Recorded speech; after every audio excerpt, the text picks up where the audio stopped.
ऐसा है, पिछले दिनों आदिवासी मुंडा समाज केंद्रीय समिति की एक बैठक सीताराम डेरा में की गई थी और उस बैठक में सर्वसहमति से समाज के वरिष्ठ लोगों के द्वारा हमको चुनाव संचालन समिति का संयोजक बनाया गया है। और इस संयोजक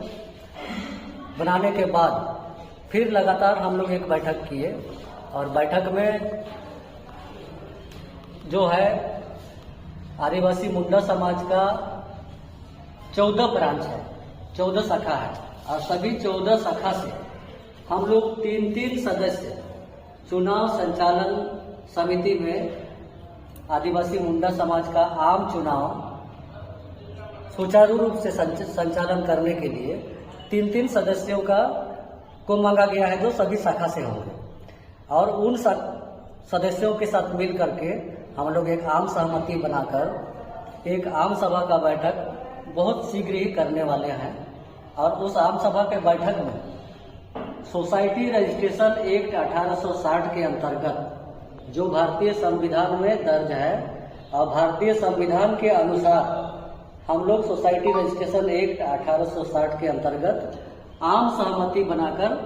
आम चुनाव आदिवासी मुंडा समाज का करने का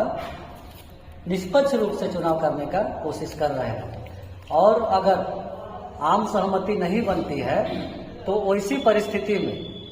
हम लोग तत्काल आम सभा स्थल में ही हम लोग मतदान के माध्यम से आदिवासी मुंडा समाज केंद्रीय समिति के पदाधिकारियों का चयन करेंगे।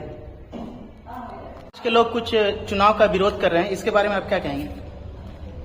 देखिए, हम लोग का आदिवासी मुंडा समाज एक परिवार है और एक परिवार में जहाँ ज्यादा संख्या होती है वहाँ थोड़ा मनभेद और मतभेद होना भी स्वाभाविक है। विचारों का